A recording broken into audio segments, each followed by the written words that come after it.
आज का विषय है दो विद्या, परा और अपरा।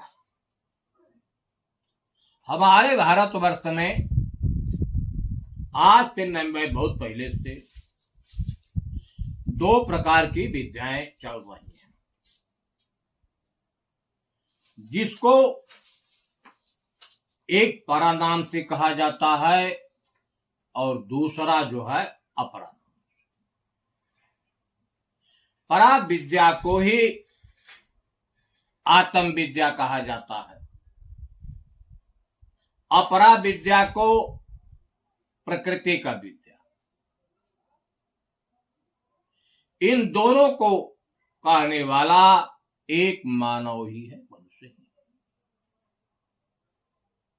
कबीर साहब की एक साखी है कि 14 अरब ज्ञान में भाखा, सार शब्द बाहर ले रखा। साखी कह रही है, लोगों ने लिखा है कि 14 अरब ज्ञान में भाखा, कि कबीर साहब 14 अरब ज्ञान अपने मुंह से भाखा है, लेकिन सार शब्द उससे बाहर। विचारने बात है कि 14 अरब की बड़ी संख्या। कबीर साहब करीब करीब 100 वर्ष तक रहे इस जीवन शरीर में, इसके बाद शरीर छोड़ दी। 100 वर्ष की आयु करीब करीब 336,000 40,000 दिन की होती है। अगर साहब एक दिन एक विद्या लोगों को बताया होता तो 40,000 विद्याएं होती, लेकिन लेख है 14 अरब। अरे 1000 के बाद तब लाख आता है, 100 लाख का 1 करोड़ होता है, 100 करोड़ का 1 अरब है। यहां 14 अरब की बात है। यह वही लोग कहते हैं जिनको कि यथार्थ बोध नहीं है, अनुभूति नहीं है, केवल सुनी सुनाई बात कहते हैं। हमारे यहां भारत में 14 विद्याएं हैं जो प्रकृति की विद्याएं हैं। अरब का मतलब होता है कि 14 विद्याओं में रब माने होता है परमात्मा। लोग कहते हैं रब की मर्जी है तब हुआ है, रब की दया है, रब की कृपा है। रब का मतलब होता है परमात्मा। रब जो है उर्दू और फारसी शब्द से संयुक्त है, मिला हुआ है। कहने का आशा यह था कि जो भारत में 14 विद्याएं हैं प्रकृति की हैं, 14 विद्याओं में परमात्मा का ज्ञान नहीं है। परमात्मा का ज्ञान उन 14 विद्याओं से परे है, जिसको हम परा विद्या कहते हैं। अब विचारणी बात है कि यहां 14 विद्या कौन है जो प्रकृति की हैं। अब देखिए, पहला है यज्ञ की विद्या। यज्ञ कैसे किया जाता है, यज्ञ का क्या विधान है, उसका ज्ञान पहला। दूसर का है अर्थशास्त्र। अर्थ कैसे कमाया जाता है, कैसे उसको रखा जाता है, कैसे उसका संतुलित व्यवहार होगा, अर्थशास्त्र। तीसरा है धनुष विद्या। धनुष कैसे चलाया जाता है, कौन मंत्र से कौन धनुष बाण चलेगा इत्यादि, धनुष की विद्या। चौथा है भैषज माने औषधि, दवा, जिसको आज डॉक्टर नाम से कहा जाता है। डॉक्टर को औषधि का बोध होता है, औषधि का ज्ञान उनको होता है। पहले उन्हीं को वैद्य कहा जाता था, उसका ज्ञान। पांचवा है ज्योतिष, ज्योतिष विद्या, हस्तरेखा का ज्ञान, ग्रहों का ज्ञान, नक्षत्रों का ज्ञान, राशियों का ज्ञान, यह ज्योतिष विद्या कही जाती। इसके बाद है व्याकरण। संस्कृत में व्याकरण जो है मूल है, कल्प है, निरुक्ति है, छंद है, शिल्प है। शिल्प में चाहे पत्थर का काम हो, लकड़ी का काम हो, लोहा का काम हो, चाहे जहाज बनाना हो, चाहे मोबाइल बनाना हो, अर्थात जितने निर्माण की क्रिया हैं सब शिल्प विद्या में आ जाती है। उसके बाद है संगीत। संगीत का ज्ञान, सभी को संगीत का ज्ञान नहीं होता। 12वां है नृत्य, कैसे नृत्य किया जाता है। 13वां है भोजन पाक विद्या, और 14वां है वास्तुशास्त्र, वास्तु विद्या का प्रयोग भवन निर्माण में किया जाता है। भवन बना रहे हैं तो कहाँ भोजनालय होना चाहिए, कहाँ सेनागार होना चाहिए, कहाँ मालिक का विश्राम गृह हो, इत्यादि का बोध वास्तुशास्त्र से होता। आपने देखा यह 14 विद्याएं जो हैं भौतिक जगत की ही। अगर इन विद्याओं का ज्ञान मुझे है तो हम जन्म मरण के प्रवाह में बहते रहते हैं, क्योंकि यह जगत की विद्या है। इन विद्याओं से फिर संसार में हमारी आसक्ति रहती है, अभिमान है कि मैं इस विद्या का जानकार हूं। एक विद्या है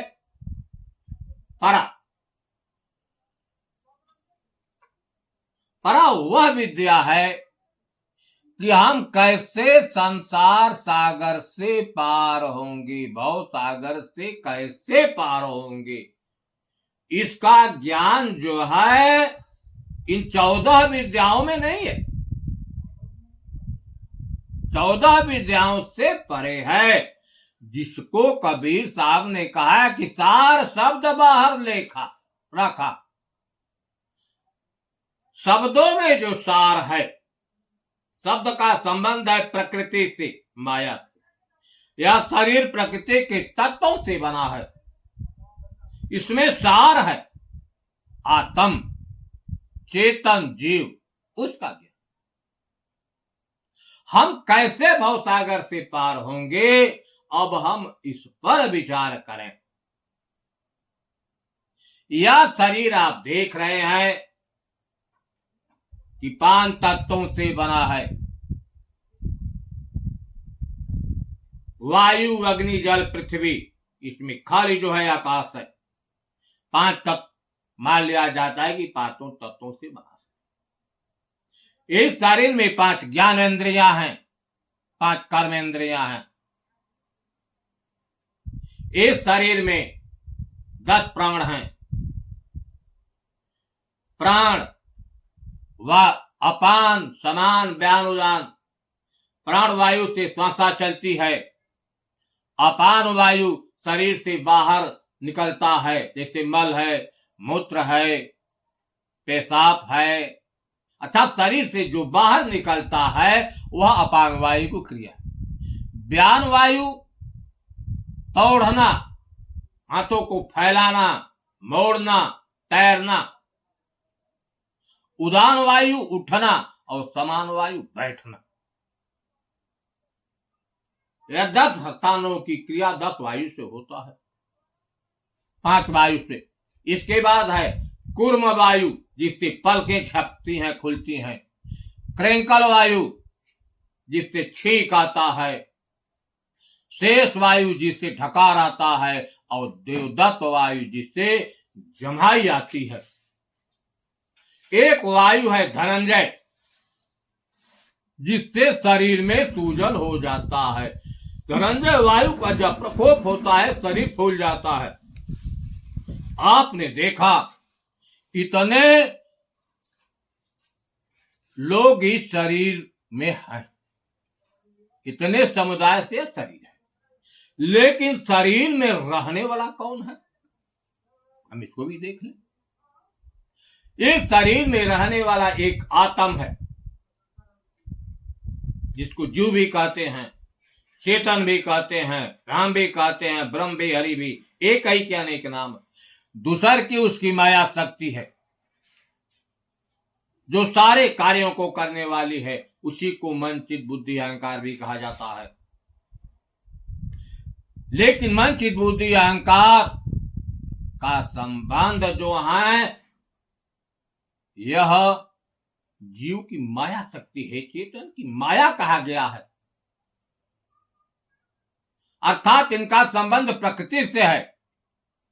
मन जो है वायु तत्व प्रधान है, चित्त जो है जल तत्व प्रधान है, बुद्धि पृथ्वी तत्व प्रधान है, और अहंकार। लेकिन इनके पास स्वयं की सत्ता नहीं। क्या चैतन्य हो जाए? यह चेतन की चेतना से ही चैतन्य होते हैं। यही जड़ चेतन का संयोग। इस शरीर में जो है चेतन भी है और उसकी माया शक्ति भी है, जिसको अंतःकरण नाम से जाना जाता है।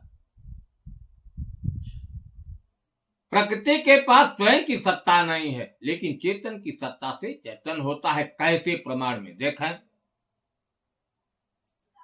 जैसे आग और लोहा दो चीजें भी जाती हैं, कभी कभी संयोगवश आग और लोहे का संबंध हो जाता है तो लोहा लाल हो जाता है, गर्म हो जाता है। अब विचारणी बात है कि लोहे में जो ऊर्जा और लालिमा है, अग्नि की है, लोहे की नहीं। लालिमा होने का कारण संग। उसी प्रकार इस शरीर में स्थित जो है आत्म है, चाहे चेतन कहें चाहे ब्रह्म, कुछ भी कह ले, उसके साथ यह माया उसकी रहने वाली है। अनादिकाल से साथ रहने वाली, आज की नहीं। उसी की चेतना से यह चेतना। अब विचारणी बात यह है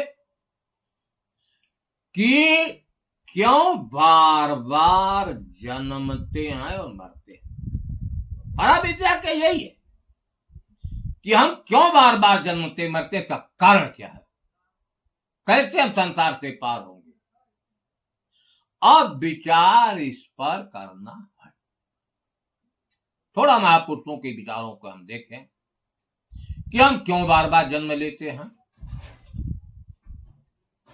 कबीर साहब ने कहा कि कर्म बधेया जीव जुग जुग आवे जाय, अकर्म कय अंकुर जराय की तब यमरापुर। कहते यह जीव जो आए कर्म के चलते बार बार जन्म लेता है।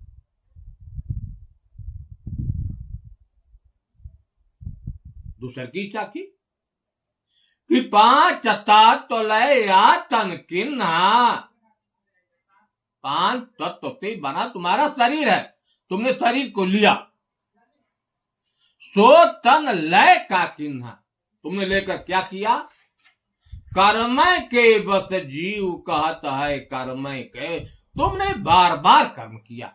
कर्मों के चलते तुम बार बार जन्मते हो। बार बार जन्मने के कारण ही तुमको जीव नाम से कहा गया है। हम इस बिंदु पर पहुंचते हैं कि हमें बार बार जन्मने और मरने का कारण जो है कर्म। एक है आसक्ति। आसक्ति का मतलब होता है लगाव। आप देखते हैं पुराना इतिहास है जड़ भरत जी का। जड़ भरत जी एक बहुत बड़े राजा थे। राज पर लात, बात पाठ पर लात मारकर वन को चले गए। बड़ी कठिन तपस्या किया,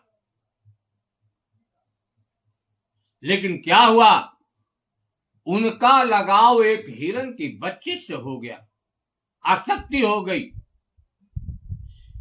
इतना बड़ा लगाव कि बिना देखे उसको बेचैन रहते थे। संयोग बस किसी दिन हिरण का बच्चा हिरण के झुंड में चला गया। अब भरत जी उसकी चिंता में बेचैन हो गए, आसक्ति हो गई। बार बार सूरत हिरण की बच्चे की उनके मानस पटल। इसी हालत में उनकी मौत हो गई।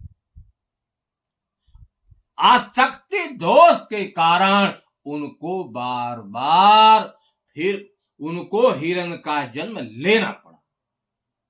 आप देख रहे हैं, न पाप किए न पुण्य किए, लेकिन एक आसक्ति दोष उनको खींच कर ले आई 84 के धारा। ये तो यही है, कर्म और आसक्ति। कर्म पर हम जाते हैं तो कर्म है क्या, पहले हम इसको जानें कि वास्तविकता में कर्म किसे कहते हैं।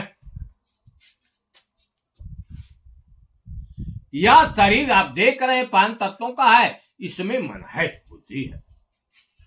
इसी मन बुद्धि के पास संसार के निमित्त जो भाव उत्पन्न होता है, भाव में भावित होकर जो कुछ क्रिया करता है, वही कर्म नाम से जाना जाता है। कर्म 2 प्रकार का होता है, एक पाप और एक पुण्य। पुण्य क्या है और पाप क्या है? तो परहित सरित धर्म नहीं भाई, अपर पीड़ा सम नहीं। पुण्य तो वह कर्म है जिस कर्म से दूसरे की भलाई हो, स्वयं की भलाई हो। पाप वह कर्म है जो जिस कर्म से दूसरा दुखी हो। पाप कर्म का परिणाम तो पाप है ही है, उसको भोगने के लिए शरीर धारण करना पड़ेगा, बिना भोगे नहीं छूटेगा। क्यों कि यह मन शरीर के माध्यम से कर्म कराया है, तो भोगने के लिए भी शरीर ही चाहिए, तब भोगेगा। पुण्य भी है, पुण्य कर्म करते हैं, पुण्य में भी कर्म है, लेकिन पुण्य अगर कहीं सकाम है, अर्थात कामना को लेकर पुण्य कर्म है, तो उसका परिणाम बन जाएगा। परिणाम पाने के लिए हमें शरीर धारण करना पड़ेगा। अगर निष्काम है, कामना नहीं है, तब उस कर्मों का परिणाम नहीं। आपने देखा कि हमारे बार जन्मने में मरने में हेतु हमारे कर्म और आसक्ति है। वही मानस का एक बहुत बड़ा उदाहरण है कि जन्म मरण जग दुख सुख भोगा।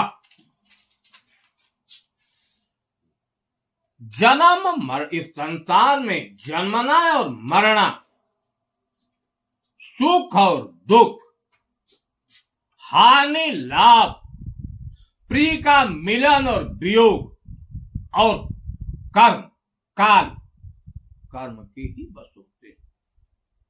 हमें ना कोई सुख दुख देने वाला है, कैसे ही दे दे। हमें जो कुछ प्राप्त होता है अपने कर्मों पर से ही होता है। हम मानव हैं, हमें विचार होना चाहिए कि वह कर्म कराएं कि जिस कर्मों का परिणाम न हो। पहले तो पाप कर्म से कोसों दूर रहें, जिस कर्म से दूसरे को दुख हो। पुण्य खूब करें, दूसरे की भलाई खूब करें, लेकिन कामना को लेकर न करें, फलाशा को लेकर न करें कि उसका फल हमें मिले। या तो हेतु है। एक भजन के माध्यम से मैं और आपको बता रहा हूं कि भव बंधन कर हेतु मोरे भाई। हम क्यों बार बार जन्मते हैं मरते हैं, क्या कारण है? करके बेचार बेसार मोरे भाई। जो हेतु है जन्मने मरने का, उसको छोड़ दीजिए, दूर हो जाइए। इच्छा वासना देदा मिटाई, आसक्ति से दूर मोरे भाई। जो संसारिक वस्तुओं की इच्छा है, मन विषयों में बसता है, रोक लीजिए, न जाए। संसारिक वस्तुओं से जो आसक्ति है, मन को हटा दे। रमता राम में मन तू लगावा, चित चंचलता ज्ञान से दबावा। तू हुआ सब कर जनैया, भरम से दूर मोरे भैया। द्वैतक भाव तू देदा मिटाई, सब में समता राखा बनाई। हो जईबा भव से पार हो, बचाओ बेचार मोरे भैया।